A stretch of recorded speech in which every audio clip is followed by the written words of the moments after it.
গতকালকে বাজার থেকে কিছু জাম নিয়ে আসছিলাম, কিছু খেয়েছিলাম, আবার কিছু ফ্রিজে রাখেছিলাম। আজকে মনে পড়লো যে ফ্রিজে তো কিছু জাম রয়েছে, তো ভাবলাম জামগুলো শুধু না খেয়ে এই গরমে মাখা করে খাই, তাহলে অনেকটা ভালো লাগবে। তবে শেষমেশ জাম বানানোটা যে এমন হবে তা কখনো ভাবিনি।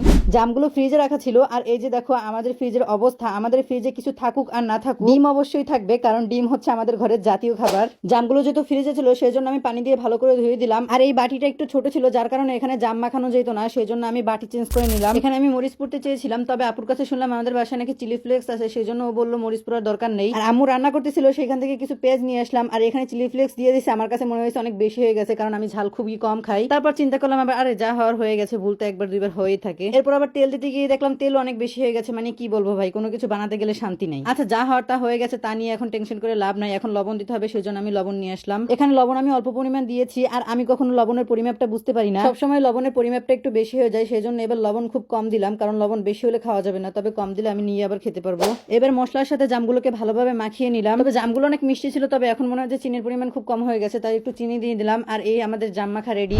তো গাইস, অনেকক্ষণ কষ্ট করার পর এই যে জামটা বানানো কমপ্লিট। এবার একটু খাইয়ে দেখার পালা যে কেমন হয়েছে।